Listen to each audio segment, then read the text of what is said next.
ਅੱਜ ਦੇ ਦਿਨ ਤੇ ਤੁਸੀਂ ਸ਼ੁਰੂਆਤ ਮਹਿਲਾ ਦਿਵਸ ਦੀ ਕਰ ਲੈਂਦੇ ਆ ਕਿ ਤੁਹਾਨੂੰ ਲੱਗਦਾ ਹੈ ਕਿ ਸਾਨੂੰ ਇੱਕ ਦਿਨ ਇਹਦੀ ਜਿਹੜੀ ਤਵੱਜੋ ਮਿਲ ਰਹੀ ਹੈ ਇਹ ਜ਼ਰੂਰੀ ਹੈ। ਪੇਰੈਂਟਸ ਡੇ ਵੀ ਆ, ਫਾਦਰ ਡੇ ਵੀ ਆ, ਮਦਰ ਡੇ ਵੀ ਆ, ਪ੍ਰੇਮੀਆਂ ਦਾ ਵੈਲੈਂਟਾਈਨ ਡੇ ਵੀ ਆ। ਸੋ ਠੀਕ ਆ, ਉਸ ਦਿਨ ਥੋੜਾ ਜਿਹਾ ਜ਼ਿਆਦਾ ਸਪੈਸ਼ਲ ਫੀਲ ਹੋ ਜਾਂਦਾ। ਵੈਸੇ ਤਾਂ ਹਰ ਦਿਨ ਹੀ ਹੋਣਾ ਚਾਹੀਦਾ। ਮੈਂ ਤੁਹਾਨੂੰ ਸੁਣ ਰਹੀ ਸੀ, ਤੁਸੀਂ ਕਹਿ ਰਹੇ ਸੀ ਕਿ ਕੁੜੀ ਨੂੰ ਕੁੜੀ ਦਾ ਦਰਜਾ ਦੇਣਾ ਚਾਹੀਦਾ ਹੈ, ਮਾਪੇ ਕੁੜੀਆਂ ਨੂੰ ਪੁੱਤ ਨਾ ਕਹਿਣ। ਔਲਾਦ ਨੂੰ ਔਲਾਦ ਕਰਕੇ ਹੀ ਕੰਸੀਡਰ ਕੀਤਾ ਜਾਵੇ ਉਹਨੂੰ। ਮਤਲਬ ਜੇ ਉਹ ਧੀ ਆ ਤਾਂ ਉਹ ਧੀ ਆ, ਅਤੇ ਜੇ ਉਹਨੂੰ ਇਹ ਕਿਹਾ ਜਾਵੇ ਨਹੀਂ ਤੂੰ ਪੁੱਤਾਂ ਵਰਗੀ ਆ, ਪੁੱਤਾਂ ਵਰਗੀ ਧੀ ਦਾ ਮਤਲਬ ਕੀ ਆ? ਔਲਾਦ ਵਰਗੀ ਹੋਣੀ ਚਾਹੀਦੀ ਆ। ਮਤਲਬ ਇੱਥੇ ਜੈਂਡਰ ਜਿਹੜੀ ਡਿਸਕ੍ਰਿਮੀਨੇਸ਼ਨ ਆ ਜਾਂਦੀ ਆ ਕਿ ਦਲੇਰ ਸਿਰਫ ਮਰਦ ਹੋ ਸਕਦਾ, ਅਤੇ ਜੇ ਦਲੇਰ ਧੀ ਆ ਤਾਂ ਫਿਰ ਉਹ ਪੁੱਤਾਂ ਵਰਗੀ ਧੀ ਆ। ਸੋ ਉਹ ਚੀਜ਼ ਗਲਤ ਆ। ਸਿਮਰਨ ਦੀਆਂ ਅੱਖਾਂ ਦੇ ਵਿੱਚ ਸੀ ਕਿ ਮੈਂ ਫੌਜਣ ਬਣਨਾ ਹੈ, ਬਾਰਡਰ ਤੇ ਜਾ ਕੇ ਆਪਣੇ ਦੇਸ਼ ਦੀ ਰਾਖੀ ਕਰਨੀ ਹੈ, ਪਰ ਇਸ ਵੇਲੇ ਉਹ ਕਚਹਿਰੀਆਂ 'ਚ ਖੜ ਕੇ ਉਹਨਾਂ ਧੀਆਂ ਦੇ ਉਹਨਾਂ ਨੂੰ ਗਰੀਬ ਲੋਕਾਂ ਦੇ ਮੁੱਦੇ ਚੱਕਦੀ ਹੈ। ਅੱਜ ਕਿਵੇਂ ਦਾ ਮਹਿਸੂਸ ਕਰਦਾ? ਜੇ ਮੇਰੇ ਵਰਗੇ ਇਨਸਾਨ ਆ, ਮਤਲਬ ਉਹ ਹੀ ਆ ਨਾ, ਠੋਕਰਾਂ ਲੱਗ ਕੇ ਪਤਾ ਲੱਗਦਾ ਆ ਕਿ ਉਹਦੀ ਲੋੜ ਸੁਸਾਇਟੀ 'ਚ ਆ। ਕਿਉਂਕਿ ਉੱਥੇ ਤਾਂ ਅਸੀਂ ਬਾਹਰਲੇ ਦੁਸ਼ਮਣਾਂ ਨਾਲ ਲੜਦੇ ਹਾਂ, ਪਰ ਸੁਸਾਇਟੀ ਦੇ ਵਿੱਚ ਸਾਡੇ ਅੰਦਰਲੇ ਦੁਸ਼ਮਣ ਬੈਠੇ ਨੇ। ਮਤਲਬ ਜਿਵੇਂ ਇੱਕ ਕੁੜੀ ਹੁੰਦੀ ਹੈ ਨਾ, ਫਿਰ ਕਹਿ ਦਿੰਦੀ ਆ ਕੁੜੀ ਦਾ ਵਿਆਹ ਕਰ ਦਿਓ, ਵਿਆਹ ਕਰ ਦੂਗੀ, ਚਲੋ ਉਹਨੂੰ ਸਾਰਾ ਕੁਝ ਮਿਲ ਜੂ, ਘਰ-ਬਾਰ ਮਿਲ ਜੂ। ਪਰ ਤੁਸੀਂ ਕੁੜੀ ਨੂੰ ਹੀ ਇਸ ਕਾਬਲ ਕਿਉਂ ਨਹੀਂ ਬਣਾਉਂਦੇ ਕਿ ਉਹ ਆਪਣਾ ਘਰ-ਬਾਰ ਆਪ ਬਣਾ ਸਕੇ? ਅੱਜ ਮੇਰਾ ਆਪਣਾ ਘਰ-ਬਾਰ ਆ, ਮੇਰੇ ਕੋਲ ਮੇਰਾ ਘਰ ਆ, ਹੈ ਨਾ, ਮੇਰੇ ਨਾਂ 'ਤੇ ਮੇਰਾ ਘਰ ਆ, ਮੇਰੇ ਕੋਲ ਮੇਰੀ ਕਾਰ ਆ। ਚਾਹੇ ਉਹ ਬਹੁਤ ਵੱਡੀ ਨਾ ਹੋਵੇ, ਕੋਈ ਬਹੁਤ ਵੱਡੀ ਕੋਠੀ ਨਾ ਹੋਵੇ, ਪਰ ਉਹ ਇੱਕ ਛੋਟੀ, ਉਹ ਮੇਰੀ ਆ। ਸਿਮਰਨ ਦੀ ਲਾਈਫ 'ਚ ਐਵੇਂ ਦਾ ਕਿਹੜਾ ਦਿਨ ਹੈ ਜਦੋਂ ਜਿਹਨੂੰ ਯਾਦ ਕਰਦੀ ਤਾਂ ਕਈ ਵਾਰ ਬਹੁਤ ਭਾਵੁਕ ਹੋਈ ਹੋਵੇ? ਕੀ ਲੱਗਦਾ ਕਿ ਸਾਡੇ ਸਮਾਜ 'ਚ ਬਦਲਾਅ ਕਦੋਂ ਆਊਗਾ? ਕਿਉਂਕਿ ਅੱਜ ਵੀ ਕੁੜੀਆਂ ਰਾਤ ਨੂੰ 9 ਵਜੇ ਤੋਂ ਬਾਅਦ ਜਦੋਂ ਘਰੋਂ ਸੜਕ 'ਤੇ ਜਾਂਦੀਆਂ ਨੇ ਤਾਂ ਹਰ ਮੁੰਡਾ ਕਮੈਂਟ ਕਰਦਾ ਉਹਨੂੰ ਜ਼ਰੂਰ ਦਿਖੇਗਾ। ਤੁਹਾਡੇ ਕੱਪੜਿਆਂ 'ਤੇ ਚਾਹੇ ਫੁੱਲ ਪਾਏ ਹੋਣ ਤਾਂ ਅਸੀਂ ਗੱਡੀ 'ਚ, ਮੈਂ ਬਹੁਤ ਵਾਰ ਇਸ ਚੀਜ਼ ਦਾ ਵੀ ਸ਼ਿਕਾਰ ਹੋਈ ਹਾਂ। ਜਦੋਂ ਘਰੋਂ ਦਿਨੇ ਵੀ ਨਿਕਲਦੇ ਆ ਨਾ, ਤਾਂ ਵੀ ਕਈ ਨਜ਼ਰਾਂ ਕੱਪੜਿਆਂ ਦੇ ਸਮੇਤ ਹੀ ਅੱਖਾਂ ਦੇ ਨਾਲ ਹੀ ਬਲਾਤਕਾਰ ਕਰ ਦਿੰਦੀਆਂ ਨੇ। ਪਹਿਲਾ ਦਿਵਸ ਹੈ ਔਰ ਕੀ ਲੱਗਦਾ ਹੈ ਕਿ ਇੱਕ ਔਰਤ ਦੀਆਂ ਬਹੁਤ ਸਾਰੀਆਂ ਜ਼ਿੰਮੇਵਾਰੀਆਂ ਹੁੰਦੀਆਂ ਨੇ, ਤਾਂ ਨਾਲ ਮਰਦ ਨੂੰ ਵੀ ਉਹ ਨਿਭਾਉਣੀਆਂ ਚਾਹੀਦੀਆਂ ਨੇ, ਜਾਂ ਇਕੱਲੀ ਔਰਤ ਹੀ ਸਵੇਰ ਤੋਂ ਲੈ ਕੇ ਸ਼ਾਮ ਤੱਕ ਚੁੱਲ੍ਹੇ ਚੌਂਕੇ 'ਚ ਵੜੀ? ਜਦੋਂ ਮੁੰਡੇ ਆਪਣੀ ਵਾਈਫ ਦੀ ਸਪੋਰਟ ਕਰਦੇ ਆ, ਉਹਨਾਂ ਨੂੰ ਜੋਰੂ ਕਾ ਗੁਲਾਮ ਲੈ, ਇਹ ਤਾਂ ਘਰ ਵਾਲੀ ਦੀ ਕਰੀ ਜਾਂਦਾ, ਇਹੋ ਜਿਹੀਆਂ ਚੀਜ਼ਾਂ ਸੁਣਨੀਆਂ ਪੈਣਗੀਆਂ। ਅੱਜ ਦੇ ਦਿਨ ਤੇ ਰਿਐਲਿਟੀ ਦੱਸਣੀ ਆ ਕਿ ਕੁੜੀਆਂ ਇਸ ਸਮਾਜ ਵਿੱਚ ਕਿੰਨੀਆਂ ਜ਼ਿੰਮੇਵਾਰ ਨੇ। ਬਹੁਤ ਚੀਜ਼ਾਂ ਗਲਤ ਹੋ ਰਹੀਆਂ ਨੇ, ਤਾਂ ਹਰ ਵੇਲੇ ਮੁੰਡਾ ਨਹੀਂ ਅਸੀਂ ਕਹਿ ਸਕਦੇ ਕਿ ਉਹ ਗਲਤ ਹੈ। ਹਮੇਸ਼ਾ ਕਹਿ ਦਿੱਤਾ ਜਾਂਦਾ ਕਿ ਰੇਪ ਹੋ ਗਿਆ, ਹੈ ਨਾ, ਬੱਚੇ ਦੇ ਨਾਲ ਅਬਿਊਜ਼ ਹੋ ਗਿਆ, ਤਾਂ ਉਹਦੇ ਲਈ ਸਿਰਫ ਮਰਦ ਜ਼ਿੰਮੇਵਾਰ ਆ। ਤਾਂ ਦੇਖੋ ਕਿ ਉਹ ਮਾਂ ਕਿੰਨੀ, ਮਾਂ ਦੇ ਨਾਂ ਦੇ ਉੱਤੇ ਧੱਬਾ ਹੋਊਗੀ ਉਹ, ਕਿ ਉਹਨੇ ਆਪਣੀ ਬੱਚੀ ਦੇ ਪ੍ਰਾਈਵੇਟ ਪਾਰਟਸ ਨਾਲ ਛੇੜਛਾੜ ਕਰਕੇ ਆਪਣੇ ਹੀ ਹਸਬੈਂਡ ਨੂੰ ਫਸਾਤਾ। ਸਤਿ ਸ਼੍ਰੀ ਅਕਾਲ, ਤੁਸੀਂ ਦੇਖ ਰਹੇ ਹੋ ਪ੍ਰੋ ਪੰਜਾਬ ਟੀਵੀ। ਮੈਂ ਹਾਂ ਮਨਦੀਪ ਕੌਰ ਸੰਧੂ। ਵੈਸੇ ਤਾਂ ਹਰ ਦਿਨ ਹੀ ਔਰਤ ਦਾ ਹੁੰਦਾ ਹੈ, ਸਵੇਰ ਤੋਂ ਲੈ ਕੇ ਸ਼ਾਮ ਤੱਕ ਔਰਤ ਆਪਣੇ ਘਰ ਦੇ ਕੰਮਕਾਜ, ਦਫ਼ਤਰੀ ਕੰਮਕਾਜ ਕਰਦੀ ਹੈ। ਪਰ ਇੱਕ ਦਿਨ ਔਰਤ ਨੂੰ ਖਾਸ ਤੌਰ ਤੇ ਤਵੱਜੋ ਦਿੱਤੀ ਜਾਂਦੀ ਹੈ, ਉਸ ਦਾ ਨਾਮ ਹੈ ਮਹਿਲਾ ਦਿਵਸ। ਇਹ ਜਿਹੜਾ ਔਰਤਾਂ ਲਈ ਚੁਣਿਆ ਗਿਆ ਹੈ, ਪਰ ਅੱਜ ਇਸ ਦਿਨ ਤੇ ਇੱਕ ਖਾਸ ਮਹਿਮਾਨ ਨੂੰ, ਉਸ ਦਲੇਰ ਕੁੜੀ ਨੂੰ, ਬਹਾਦਰ ਕੁੜੀ ਨੂੰ ਤੁਹਾਡੇ ਨਾਲ ਮਿਲਾਵਾਂਗੇ। ਉਹ ਬਹਾਦਰ ਕੁੜੀ ਜਿਸਨੇ ਬਹੁਤ ਕੁਝ ਸਿਆ ਆਪਣੀ ਜ਼ਿੰਦਗੀ ਦੇ ਵਿੱਚ, ਪਿੰਡ ਤੋਂ ਉੱਠ ਕੇ ਸ਼ਹਿਰਾਂ ਤੱਕ ਆਈ, ਆਵਾਜ਼ ਬੁਲੰਦ ਕੀਤੀ, ਔਰ ਇਸ ਦੇ ਨਾਲ ਹੀ ਉਹਨਾਂ ਨੇ ਆਪਣੇ ਪਿੰਡੇ ਤੇ ਪੀੜ ਹੰਡਾਈ ਤੇ ਹੁਣ ਦੂਜਿਆਂ ਦੀਆਂ ਪੀੜਾਂ ਵੀ ਹਰ ਰਹੀ ਹੈ। ਗੱਲ ਕਰ ਰਹੀ ਹਾਂ ਸਿਮਰਨਜੀਤ ਕੌਰ ਗਿੱਲ ਹੋਣਾ ਦੀ, ਸਾਡੇ ਨਾਲ ਮੌਜੂਦ ਹੈ। ਪ੍ਰੋ ਪੰਜਾਬ ਟੀਵੀ ਤੇ ਸਵਾਗਤ ਕਰਦੇ ਹਾਂ ਜੀ। ਸਤਿ ਸ਼੍ਰੀ ਅਕਾਲ। ਸਤਿ ਸ਼੍ਰੀ ਅਕਾਲ ਜੀ, ਥੈਂਕ ਯੂ ਸੋ ਮਚ। ਸਿਮਰਨ, ਸ਼ੁਰੂਆਤ ਕਰਾਂਗੇ, ਤੁਸੀਂ ਬਹੁਤ ਕੁਝ ਸਿਆ, ਤੁਹਾਡੀ ਜਰਨੀ ਨੂੰ ਹਰ ਕੋਈ ਜਾਣਦਾ ਹੈ ਕਿ ਸਿਮਰਨ ਕਿੱਥੋਂ ਉੱਠ ਕੇ ਕਿੱਥੇ ਪਹੁੰਚੇ ਹੋਏ ਨੇ, ਪਰ ਅੱਜ ਦੇ ਦਿਨ ਤੇ ਤੁਸੀਂ ਸ਼ੁਰੂਆਤ ਮਹਿਲਾ ਦਿਵਸ ਦੀ ਕਰ ਲੈਂਦੇ ਆ ਕਿ ਤੁਹਾਨੂੰ ਲੱਗਦਾ ਕਿ ਸਾਨੂੰ ਇੱਕ ਦਿਨ ਇਹਦੀ ਜਿਹੜੀ ਤਵੱਜੋ ਮਿਲ ਰਹੀ ਹੈ ਇਹ ਜ਼ਰੂਰੀ ਹੈ? ਦੇਖੋ, ਹੁਣ ਤਾਂ ਹਰੇਕ ਦਾ ਹੀ ਇੱਕ ਦਿਨ ਹੈਗਾ ਆ। ਵੈਸੇ ਤਾਂ ਅਸੀਂ ਆਪਣੇ ਪੇਰੈਂਟਸ ਨੂੰ ਪਿਆਰ ਕਰਦੇ ਹਾਂ, ਪਰ ਪੇਰੈਂਟਸ ਡੇ ਵੀ ਆ, ਫਾਦਰ ਡੇ ਵੀ ਆ, ਮਦਰ ਡੇ ਵੀ ਆ, ਪ੍ਰੇਮੀਆਂ ਦਾ ਵੈਲੈਂਟਾਈਨ ਡੇ ਵੀ ਆ। ਸੋ ਠੀਕ ਆ, ਉਸ ਦਿਨ ਥੋੜਾ ਜਿਹਾ ਜ਼ਿਆਦਾ ਸਪੈਸ਼ਲ ਫੀਲ ਹੋ ਜਾਂਦਾ। ਵੈਸੇ ਤਾਂ ਹਰ ਦਿਨ ਹੀ ਹੋਣਾ ਚਾਹੀਦਾ, ਪਰ ਜੇ ਇੱਕ ਦਿਨ ਮਿਲਦਾ ਹੈ, ਉਸ ਚੀਜ਼ ਨੂੰ ਅਸੀਂ ਸੈਲੀਬ੍ਰੇਟ ਕਰਦੇ ਹਾਂ, ਉਹਨੂੰ ਰਿਕਾਲ ਕਰਦੇ ਹਾਂ। ਜਦ ਤੱਕ ਮੈਂ ਕਹਿੰਦੀ ਹਾਂ ਪ੍ਰੋਪਰ ਇਕੁਐਲਿਟੀ ਨਹੀਂ ਆਉਂਦੀ ਹੈਗੀ, ਇਹ ਚੱਲਣਾ ਚਾਹੀਦਾ ਕੰਮ। ਵੈਸੇ ਵੀ ਚੱਲਦੇ ਰਹਿਣਾ ਚਾਹੀਦਾ, ਕਿਉਂਕਿ ਉਸ ਦਿਨ ਤੁਸੀਂ ਬਹੁਤ ਚੀਜ਼ਾਂ ਨਵੀਆਂ ਸਿੱਖਦੇ ਆ। ਜਿਵੇਂ ਅੱਜ ਅਸੀਂ ਬਹੁਤ ਚੀਜ਼ਾਂ ਨਵੀਆਂ ਸਿੱਖੀਆਂ ਨੇ, ਸੋ ਇਹ ਜ਼ਰੂਰੀ ਆ ਮੈਨੂੰ ਲੱਗਦਾ। ਮੈਂ ਤੁਹਾਨੂੰ ਸੁਣ ਰਹੀ ਸੀ, ਤੁਸੀਂ ਕਹਿ ਰਹੇ ਸੀ ਕਿ ਕੁੜੀ ਨੂੰ ਕੁੜੀ ਦਾ ਦਰਜਾ ਦੇਣਾ ਚਾਹੀਦਾ ਹੈ, ਮਾਪੇ ਕੁੜੀਆਂ ਨੂੰ ਪੁੱਤ ਨਾ ਕਹਿਣ।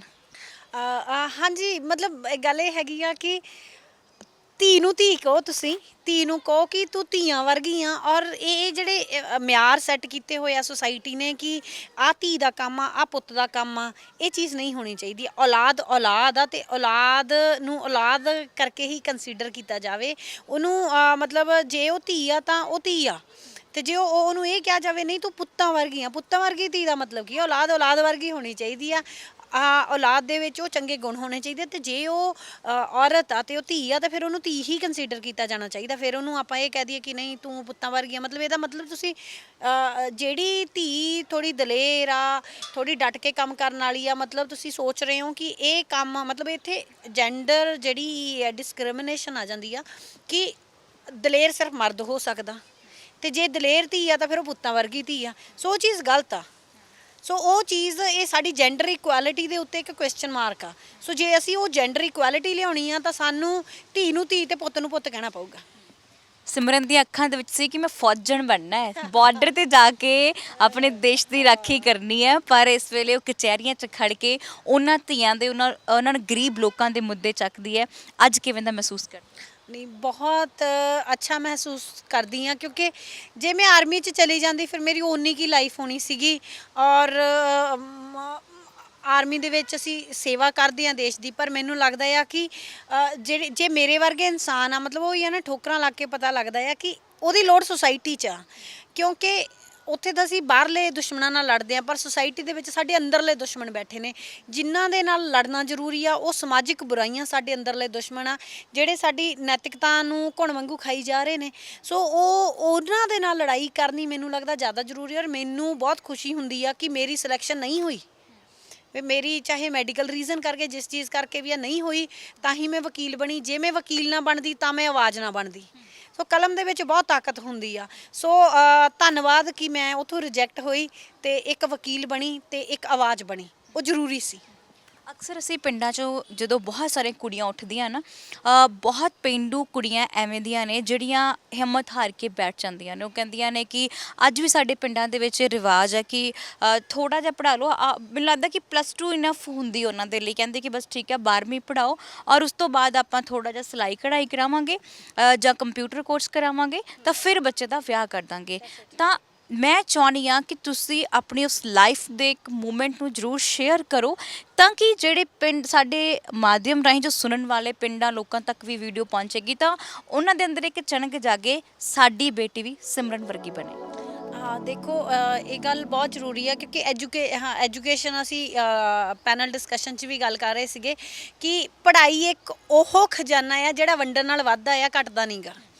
ਤੇ ਸਿੱਖਿਆ, ਜਾਣਕਾਰੀ, ਨੌਲੇਜ, ਇਹ ਉਹ ਖਜ਼ਾਨਾ ਆ ਤੇ ਹਰੇਕ ਨੂੰ ਉਸ ਖਜ਼ਾਨੇ ਦਾ ਮਤਲਬ ਹੱਕ ਮਿਲਣਾ ਚਾਹੀਦਾ। ਇਹ ਸਾਡਾ ਮੁੱਢਲਾ ਅਧਿਕਾਰ ਆ ਐਜੂਕੇਸ਼ਨ। ਸੋ ਹਰੇਕ ਨੂੰ ਇਸ ਚੀਜ਼ ਦੀ ਵੈਲਿਊ ਵੀ ਸਮਝਣੀ ਚਾਹੀਦੀ ਆ ਪੇਰੈਂਟਸ ਨੂੰ। ਔਰ ਮੇਰੀ ਉਹਨਾਂ ਪੇਰੈਂਟਸ ਨੂੰ ਰਿਕੁਐਸਟ ਆ ਕਿ ਤੁਸੀਂ ਇਹ ਤਾਂ ਸੁਪਨਾ ਲੈ ਲੈਂਦੇ ਹੋ ਕਿ ਵਿਆਹ ਕਰਾ ਕੇ ਧੀ ਨੂੰ ਭੇਜ ਦਈਏ। ਵਿਆਹ ਇੱਕ ਜ਼ਿੰਦਗੀ ਦਾ ਪੜਾਅ ਹੋ ਸਕਦਾ, ਜ਼ਿੰਦਗੀ ਦਾ ਮਕਸਦ ਨਹੀਂ ਹੋ ਸਕਦਾ। ਜ਼ਿੰਦਗੀ ਦਾ ਮਕਸਦ ਤਾਂ ਇਹ ਆ ਕਿ ਤੁਸੀਂ ਜੇ ਜਿਉਣ ਆਏ ਹੋ ਤਾਂ ਇਹੋ ਜਿਹਾ ਜਿਉਂ ਕੇ ਜਾਓ ਕਿ ਦੁਨੀਆ ਯਾਦ ਰੱਖੇ। ਚਾਹੇ ਮਤਲਬ ਕਿਸੇ ਵੀ ਤਰੀਕੇ ਨਾਲ ਹੋਵੇ, ਤੁਹਾਡਾ ਕੋਈ ਵੀ ਮਕਸਦ ਹੋਵੇ, ਮਤਲਬ ਤੁਸੀਂ ਆਪਣੇ ਜਿਸ ਮਕਸਦ ਨੂੰ ਲੈ ਕੇ, ਕਿ ਕੋਈ ਜ਼ਿੰਦਗੀ ਦਾ ਮਕਸਦ ਹੋਣਾ ਚਾਹੀਦਾ। ਆਪਣੇ ਲਈ ਤਾਂ ਸਾਰੇ ਜੀ ਲੈਂਦੇ ਆ, ਪਰ ਗੱਲ ਆ ਕਿ ਤੁਸੀਂ ਕਿਸੇ ਲਈ ਜੀ ਰਹੇ ਹੋ, ਕਿਸੇ ਲਈ ਕੁਝ ਕਰ ਰਹੇ ਹੋ। ਸੋ ਉਹ ਕਿਸੇ ਦੇ ਵਿੱਚ ਕੋਈ ਵੀ ਹੋ ਸਕਦਾ। ਤੇ ਜੇ ਤੁਸੀਂ ਥਰੂ ਆਊਟ ਆਪਣੀ ਲਾਈਫ ਕਿਸੇ ਇੱਕ ਦੀ ਲਾਈਫ ਵੀ ਸੁਧਾਰਤੀ, ਕਿਸੇ ਇੱਕ ਦੀ ਲਾਈਫ ਦੇ ਵਿੱਚ ਵੀ ਉਹ ਜੀਣ ਦਾ ਹੌਸਲਾ ਪਾਤਾ, ਤਾਂ ਤੁਹਾਡੇ ਜੀਵਨ ਜਿਹੜਾ ਸਫਲ ਹੋ ਜਾਂਦਾ ਆ।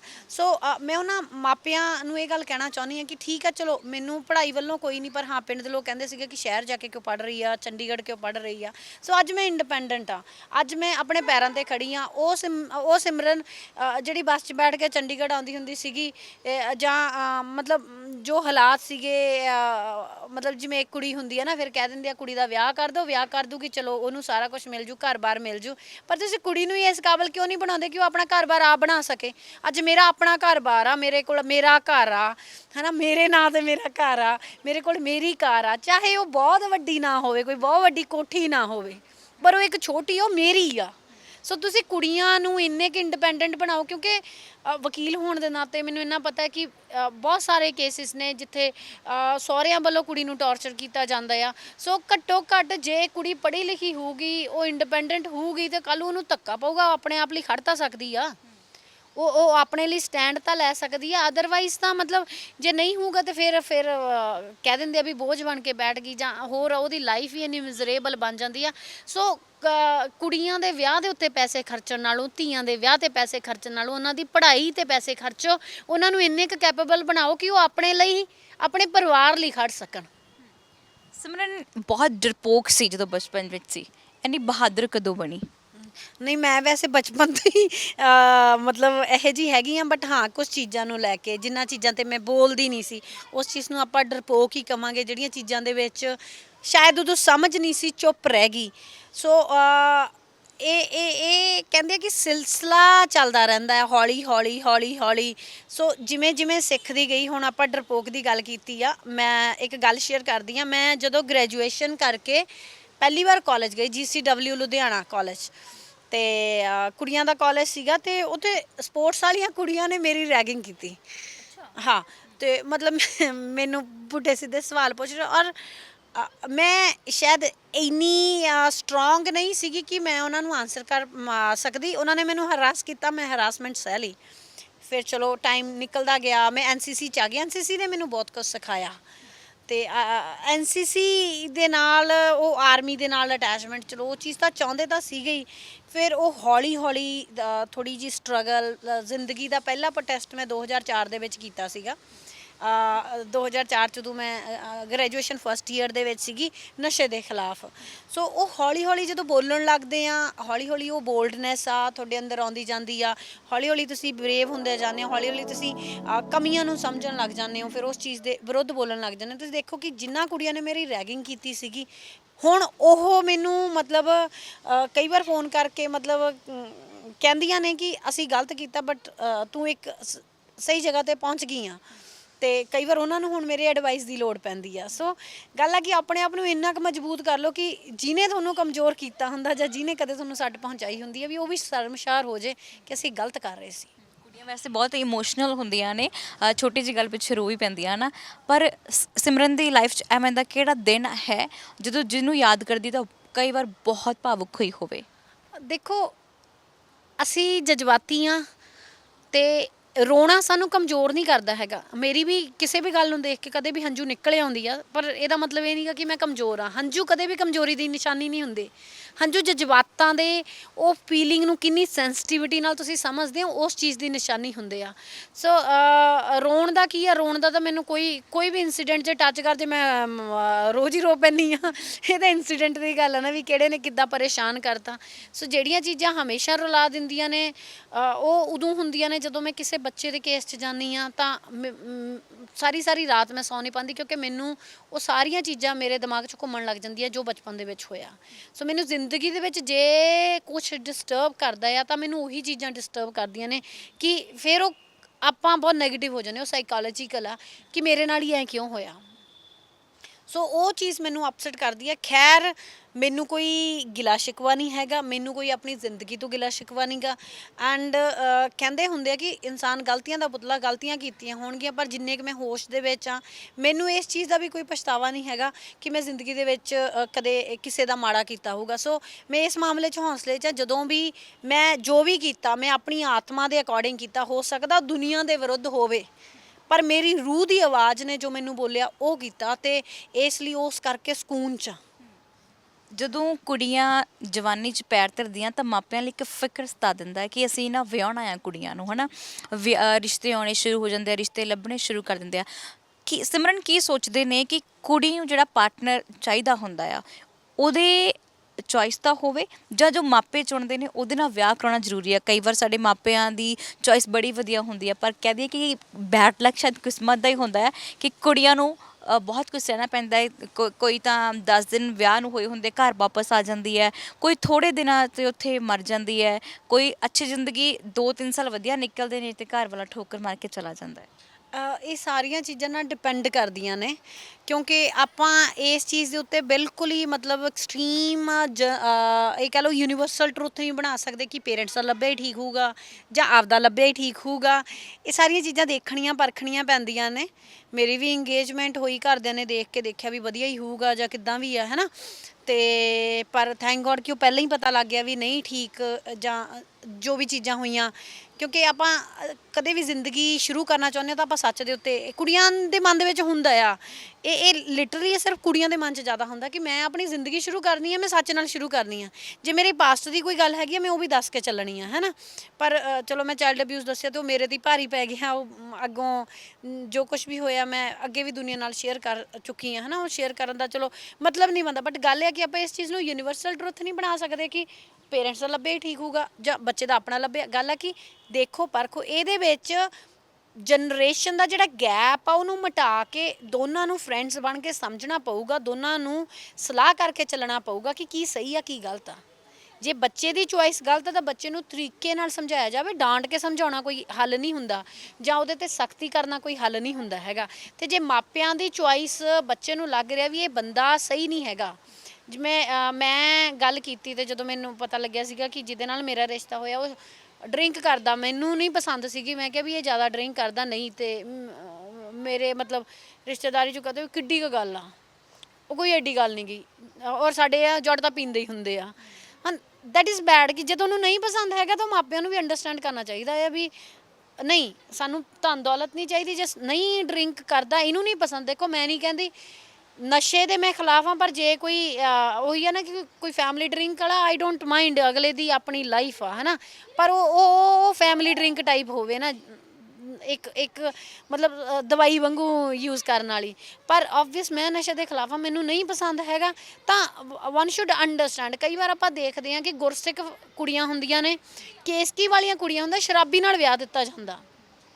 ਸੋਚੋ ਵੀ ਉਹਦੀ ਲਾਈਫ ਕੀ ਬਣ ਰਹੀ ਆ। ਉਹ ਅਸੀਂ ਕਹਿੰਦੇ ਹਾਂ ਕਿ ਝੂਠ ਨਹੀਂ ਖਾਣਾ, ਅੰਮ੍ਰਿਤ ਛਕਾਉਂਦੇ ਆ ਕਹਿੰਦੇ ਆ, ਫਿਰ ਹੁਣ ਹਸਬੈਂਡ ਵਾਈਫ ਦੇ ਵਿੱਚ ਤਾਂ ਬਹੁਤ ਸਾਰੇ ਇਹੋ ਜਿਹੇ ਸ਼ਰਾਬ ਪੀ ਕੇ ਉਸ ਲੜਕੀ ਦੇ ਨੇੜੇ ਆਊਗਾ, ਹਾਊ ਸ਼ੀ ਫੀਲਸ। ਸੋ ਇਹ ਚੀਜ਼ਾਂ ਸਮਝਣੀਆਂ ਪੈਣਗੀਆਂ। ਇਹਦੇ ਵਿੱਚ ਪੇਰੈਂਟਸ ਨੂੰ ਵੀ ਸਮਝਣਾ ਪਊਗਾ, ਇਹ 'ਚ ਬੱਚਿਆਂ ਨੂੰ ਵੀ ਸਮਝਣਾ ਪਊਗਾ ਕਿ ਅਸੀਂ ਸਲਾਹ ਕਰਕੇ ਚੱਲੀਏ ਕੀ ਸਾਡੇ ਲਈ ਸਹੀ ਹੈ। ਕਿਉਂਕਿ ਦੇਖਣਾ ਪਰ ਬਾਅਦ 'ਚ ਪਛਤਾਉਣ ਨਾਲੋਂ ਚੰਗੇ ਆ ਪਹਿਲਾਂ ਦੇਖ ਪਰਖ ਲਓ। ਪਰ ਕਿਸਮਤ ਦਾ ਕੁਝ ਨਹੀਂ ਪਤਾ ਹੁੰਦਾ ਕਿ ਕਿਸਮਤ ਨੇ ਕਦੋਂ ਕਿੱਦਾਂ ਠੋਕਰ ਮਾਰ ਜਾਣੀ ਆ ਜਾਂ ਕੁਝ ਬਹੁਤ ਚੰਗਾ ਨਿਕਲ ਜਾਣਾ। ਕਈਆਂ ਦੇ ਆਪਦੇ ਲੱਭੇ ਹੋਏ ਵੀ ਖਰਾਬ ਕਰ ਜਾਂਦੇ ਆ, ਧੋਖਾ ਦੇ ਜਾਂਦੇ ਆ, ਦਿਖਾਉਂਦੇ ਕੁਝ ਹੋਰ ਆ, ਹੁੰਦੇ ਕੁਝ ਹੋਰ ਆ। ਪਰ ਕਈ ਮਤਲਬ ਸਾਰੀ ਜ਼ਿੰਦਗੀ ਉਹਨਾਂ ਨੂੰ ਪਲਕਾਂ 'ਤੇ ਬਿਠਾ ਕੇ ਰੱਖਦੇ ਨੇ। ਦੋਨਾਂ ਦੀ ਅੰਡਰਸਟੈਂਡਿੰਗ ਹੁੰਦੀ ਹੈ। ਇਸੇ ਤਰ੍ਹਾਂ ਮਾਪਿਆਂ ਦੇ ਲੱਭੇ ਕਈ ਵਾਰ ਬੇਕਾਰ ਲੱਗਦੇ ਨੇ। ਤੇ ਹੁਣ ਜਿਵੇਂ ਮੈਂ ਆਪਣੀਆਂ ਸਿਸਟਰਸ ਦੀ ਐਗਜ਼ਾਮਪਲ ਦੇ ਲਾਂ, ਛੋਟੀ ਸਿਸਟਰ ਲਈ ਘਰਦਿਆਂ ਨੇ ਲੱਭਿਆ ਤੇ ਉਹ ਬਹੁਤ ਅੱਛਾ ਆ, ਸ਼ੀ ਇਜ਼ ਹੈਪੀ। ਤੇ ਵੱਡੀ ਸਿਸਟਰ ਨੇ ਆਪ ਲੱਭਿਆ, ਉਹ ਵੀ ਬਹੁਤ ਚੰਗਾ ਆ। ਸੋ ਇਹ ਡਿਪੈਂਡ ਕਰਦਾ ਆ, ਇਹਦੇ ਲਈ ਅੰਡਰਸਟੈਂਡਿੰਗ ਜ਼ਰੂਰੀ ਆ ਪੇਰੈਂਟਸ ਦੀ ਤੇ ਬੱਚਿਆਂ ਦੀ। ਜਦੋਂ ਮਹਿਲਾ ਦਿਵਸ ਦੀ ਗੱਲ ਕਰੀਏ, ਤੁਸੀਂ ਇੱਕ ਲਾਇਰ ਹੋ, ਬਹੁਤ ਸਾਰੇ ਕੇਸ ਤੁਹਾਡੇ ਕੋਲ ਵੀ ਆਉਂਦੇ ਨੇ। ਕੀ ਲੱਗਦਾ ਕਿ ਸਾਡੇ ਸਮਾਜ 'ਚ ਬਦਲਾਅ ਕਦੋਂ ਆਊਗਾ? ਕਿਉਂਕਿ ਅੱਜ ਵੀ ਕੁੜੀਆਂ ਰਾਤ ਨੂੰ 9 ਵਜੇ ਤੋਂ ਬਾਅਦ ਜਦੋਂ ਘਰੋਂ ਸੜਕ 'ਤੇ ਜਾਂਦੀਆਂ ਨੇ ਤਾਂ ਹਰ ਮੁੰਡਾ ਕਮੈਂਟ ਕਰਦਾ, ਉਹਨੂੰ ਜ਼ਰੂਰ ਦਿਖੇਗਾ ਤੁਹਾਡੇ ਕੱਪੜਿਆਂ 'ਤੇ, ਚਾਹੇ ਫੁੱਲ ਪਾਏ ਹੋਣ। ਤਾਂ ਅਸੀਂ ਗੱਡੀ 'ਚ, ਮੈਂ ਬਹੁਤ ਵਾਰ ਇਸ ਚੀਜ਼ ਦਾ ਵੀ ਸ਼ਿਕਾਰ ਹੋਈ ਹਾਂ, ਬਹੁਤ ਵਾਰ ਅਸੀਂ ਜਾਂਦੇ ਹਾਂ। ਤਾਂ ਇਹ ਚੀਜ਼ ਕਦੋਂ ਬਦਲਾਅ ਆਏਗਾ? ਅਸੀਂ ਕਦੋਂ ਇਸ ਚੀਜ਼ ਤੋਂ ਨਿਕਲ ਪਾਵਾਂਗੇ? ਮੈਂ ਇਹਨੂੰ ਦਿਨ ਰਾਤ ਦੇ ਵਿੱਚ ਡਿਵਾਈਡ ਨਹੀਂ ਕਰੂੰ। ਮੈਨੂੰ ਲੱਗਦਾ ਕਿ ਜਦੋਂ ਘਰੋਂ ਦਿਨੇ ਵੀ ਨਿਕਲਦੇ ਆ ਨਾ ਤਾਂ ਵੀ ਕਈ ਨਜ਼ਰਾਂ ਕੱਪੜਿਆਂ ਦੇ ਸਮੇਤ ਹੀ ਅੱਖਾਂ ਦੇ ਨਾਲ ਹੀ ਬਲਾਤਕਾਰ ਕਰ ਦਿੰਦੀਆਂ ਨੇ। ਉਹ ਹੁੰਦਾ ਆ।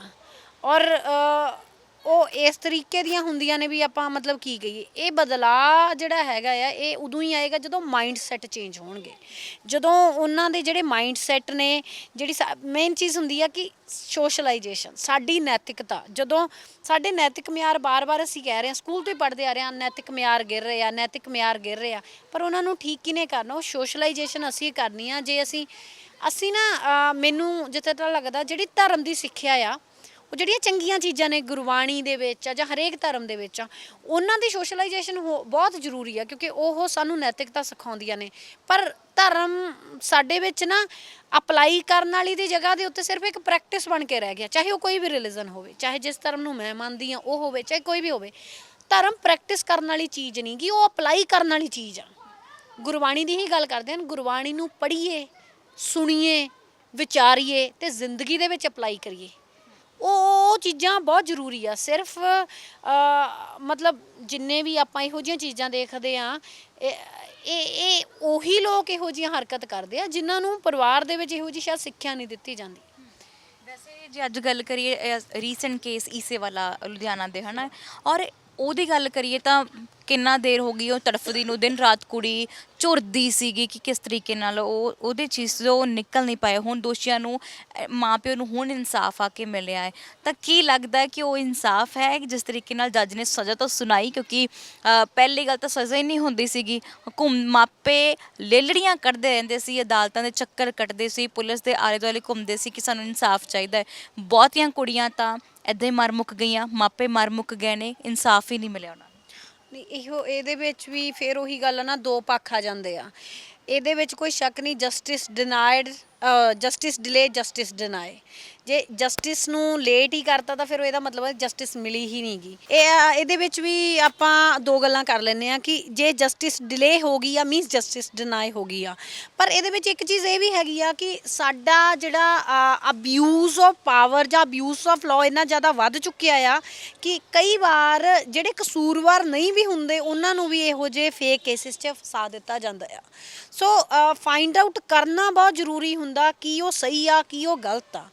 ਪਰ ਹਾਂ, ਜਿੱਥੇ ਕਲੀਅਰ ਕੱਟ ਹੈਗਾ ਆ ਰੇਪ ਕੇਸਿਸ ਦੇ ਵਿੱਚ ਤੇ ਚਾਈਲਡ ਅਬਿਊਜ਼ ਕੇਸਿਸ ਦੇ ਵਿੱਚ ਤਾਂ ਫਾਸਟ ਟਰੈਕ ਕੋਰਟਸ ਹੈਗੀਆਂ ਨੇ, ਪਰ ਉਹ ਫਾਸਟ ਟਰੈਕ ਵੀ ਸਾਲ ਲਾ ਦਿੰਦੀਆਂ ਨੇ, ਲੱਗ ਜਾਂਦਾ ਆ ਹੈ ਨਾ, ਸਾਲ, ਕਈਆਂ ਨੂੰ ਵੱਧ ਲੱਗ ਜਾਂਦਾ। ਹੁਣ ਜੇ ਮੈਂ ਆਪਣੇ ਕੋਲ ਵਾਲੇ ਕੇਸਿਸ ਦੀ ਗੱਲ ਕਰਾਂ ਤਾਂ ਸਿਰਫ ਇੱਕ ਮਨੋਜ ਆ ਜਿਹਨੂੰ ਫਾਂਸੀ ਦੀ ਸਜ਼ਾ ਹੋਈ ਆ, ਉਹ ਕਪੂਰਥਲੇ ਵਾਲੇ ਰੇਪ ਕੇਸ ਦੇ ਵਿੱਚ।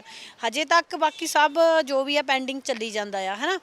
ਸੋ ਇਹਦੇ ਵਿੱਚ ਕੋਈ ਡਾਊਟ ਨਹੀਂ ਵੀ ਇਹ ਹੋ ਜਾਂਦਾ ਆ, ਪਰ ਸੱਚ ਨੂੰ ਜੇ ਬਾਹਰ ਲਿਆਉਣਾ ਆ ਫਿਰ ਉਸ ਚੀਜ਼ ਨੂੰ ਟਾਈਮ ਲੱਗਦਾ ਆ।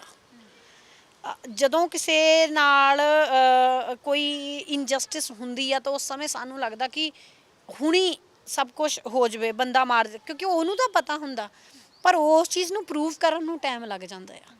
ਸੋ ਉਹ ਵੀ ਜ਼ਰੂਰੀ ਆ, ਕਿਉਂਕਿ ਆਪਣਾ ਜਿਹੜਾ ਲਾਅ ਆ ਉਹ ਕਹਿੰਦਾ ਕਿ ਕੋਈ ਵੀ ਜਿਹੜਾ ਬੇਗੁਨਾਹ ਆ ਉਹਨੂੰ ਸਜ਼ਾ ਨਹੀਂ ਮਿਲਣੀ ਚਾਹੀਦੀ, ਗੁਨਾਹਗਾਰ ਭਾਵੇਂ 100 ਬਚ ਕੇ ਚਲੇ ਜਾਣ।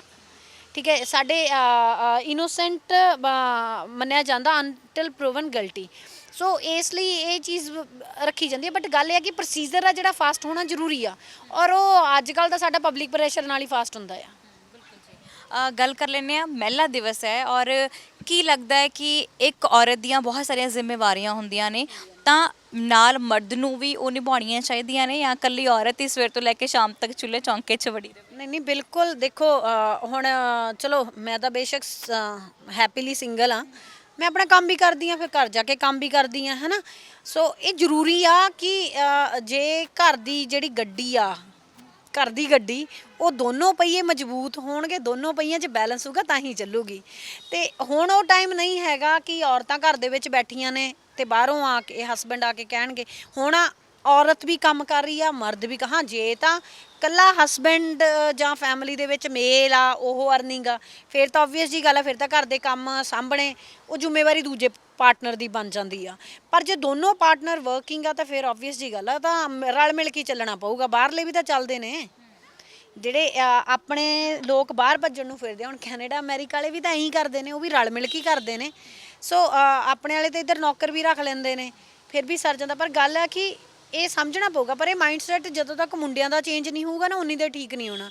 ਜਦੋਂ ਮੁੰਡੇ ਆਪਣੀ ਵਾਈਫ ਦੀ ਸਪੋਰਟ ਕਰਦੇ ਆ, ਉਹਨਾਂ ਨੂੰ ਜੋਰੂ ਕਾ ਗੁਲਾਮ ਲੈ ਇਹ ਤਾਂ ਘਰ ਵਾਲੀ ਦੀ ਕਰੀ ਜਾਂਦਾ, ਇਹੋ ਜਿਹੀਆਂ ਚੀਜ਼ਾਂ ਸੁਣਨੀਆਂ ਪੈਣਗੀਆਂ। ਜਿਵੇਂ ਅਸੀਂ ਵੀ ਜਦੋਂ ਪਹਿਲਾਂ ਕੁੜੀਆਂ, ਤੁਸੀਂ ਵੀ ਮੈਂ ਵੀ, ਅਸੀਂ ਬਾਹਰ ਨਿਕਲੀਆਂ, ਸਾਨੂੰ ਬਹੁਤ ਸਾਰੀਆਂ ਗੱਲਾਂ ਸੁਣਨੀਆਂ ਪਈਆਂ ਨਾ, ਇਹ ਆਡੀ ਰੀਤ ਚਲਾਉਣ ਨੂੰ ਫਿਰਦੀਆਂ ਨੇ, ਮਤਲਬ ਕਿੰਨੀਆਂ ਚੀਜ਼ਾਂ। ਸੋ ਮੁੰਡਿਆਂ ਨੂੰ ਵੀ ਜਦੋਂ ਇਹੋ ਜਿਹੀ ਰੀਤ ਪਾਉਣਗੇ ਤਾਂ ਉਹਨਾਂ ਨੂੰ ਸਹਿਣਾ ਪਊਗਾ। ਪਰ ਗੱਲ ਆ ਕਿ ਰਿਫਾਰਮ ਆ ਜਿਹੜਾ ਤਾਂ ਹੀ ਹੋਊਗਾ ਜੇ ਅਸੀਂ ਹਿੰਮਤ ਕਰਾਂਗੇ। ਸੋ ਉਹ ਮੇਰੇ ਵੀਰਾਂ ਨੂੰ ਹਿੰਮਤ ਕਰਨੀ ਪਊਗੀ ਹੁਣ। ਪਰ ਸਾਡੇ ਹਲੇ ਵੀ ਮਾਈਂਡ ਸੈਟ ਇੱਦਾਂ ਦਾ ਹੀ ਆ।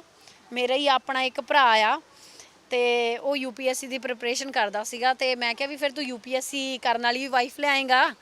ਤੇ ਕਹਿੰਦਾ ਕਿ ਨਹੀਂ, ਕਹਿੰਦਾ ਮੈਂ ਹਾਊਸ ਵਾਈਫ ਲਿਆਉਂਗਾ, ਫਿਰ ਘਰ ਦਾ ਕੰਮ ਕੌਣ ਕਰੂਗਾ? ਸੋ ਠੀਕ ਆ, ਮਾਈਂਡ ਸੈਟ ਅਗਲੇ ਦਾ ਹੁਣ ਇਹ ਹੈ ਨਾ, ਪਰ ਉਹ ਠੀਕ ਆ ਕਹਿ ਕੇ ਨਹੀਂ ਨਾ ਚੱਲਣਾ ਹੈਗਾ। ਗੱਲ ਦੋਨਾਂ ਨੂੰ ਰਲ ਕੇ ਸਾਂਭਣਾ ਪਊਗਾ ਕੰਮ, ਤਾਂ ਹੀ ਚੱਲੂ।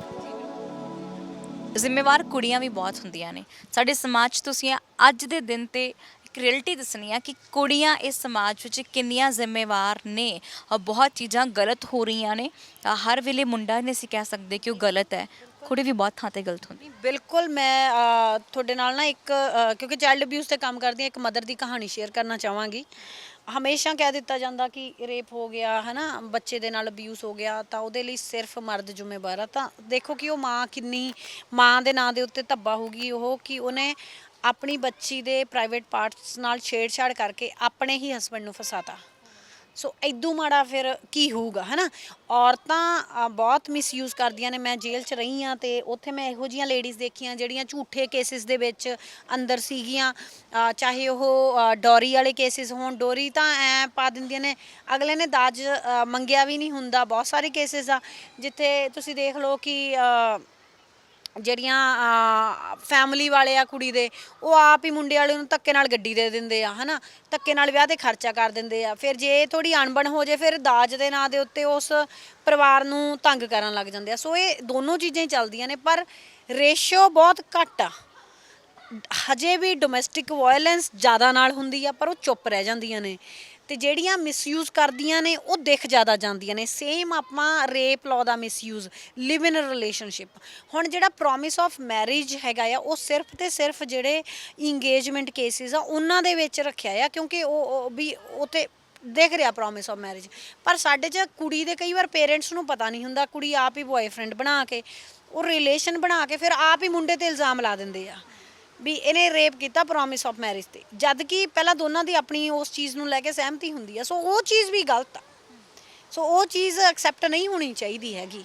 ਐਂ ਤਾਂ ਮਤਲਬ ਪ੍ਰੋਮਿਸ ਆਫ ਮੈਰਿਜ ਨੂੰ ਤਾਂ ਹੀ ਕੋਰਟ ਨੇ ਵੀ ਇੰਗੇਜਮੈਂਟ ਕੇਸਿਸ ਕਰਤੇ ਆ ਹੈ ਨਾ, ਪਰ ਹਰੇਕ ਨੂੰ ਆਪਾਂ ਇਸ ਚੀਜ਼ ਨੂੰ ਇਹ ਲੈ ਕੇ ਚੱਲੀਏ, ਦੈਟ ਇਜ਼ ਆਲਸੋ ਰੋਂਗ।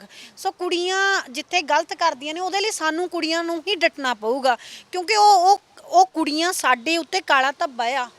ਅਸੀਂ ਜਿਹੜੀਆਂ ਕੁੜੀਆਂ ਵਿਮਨ ਇੰਪਾਵਰਮੈਂਟ ਦੀ ਗੱਲ ਕਰਦੀਆਂ, ਜਿਹੜੀਆਂ ਔਰਤਾਂ ਵਿਮਨ ਇੰਪਾਵਰਮੈਂਟ ਲਈ ਖੜਨ ਦੀ ਗੱਲ ਕਰਦੀਆਂ ਨੇ, ਫਿਰ ਜਿਹੜੀਆਂ ਉਹ ਲਾਅ ਦਾ ਅਬਿਊਜ਼ ਕਰਦੀਆਂ ਨੇ, ਸਾਨੂੰ ਉਹਨਾਂ ਦੇ ਖਿਲਾਫ ਵੀ ਉਵੇਂ ਹੀ ਲੜਨਾ ਪਊਗਾ ਜਿੰਨਾ ਅਸੀਂ ਸਮਾਜਿਕ ਬੁਰਾਈਆਂ ਦੇ ਵਿੱਚ ਬਾਕੀ ਮਰਦਾਂ ਦੇ ਖਿਲਾਫ ਲੜਦੇ ਹਾਂ। ਕਿਉਂਕਿ ਸਾਡੀ ਲੜਾਈ ਕਿਸੇ ਮਰਦ ਦੇ ਨਾਲ ਨਹੀਂ ਗੀ, ਸਾਡੀ ਲੜਾਈ ਕਿਸੇ ਦੇ ਨਾਲ ਨਹੀਂ, ਸਾਡੀ ਲੜਾਈ ਸਿਰਫ ਸਾਡੀ ਇਕੁਐਲਿਟੀ ਲਈ ਆ। ਅਸੀਂ ਬਰਾਬਰੀ ਚਾਹੁੰਦੇ ਹਾਂ।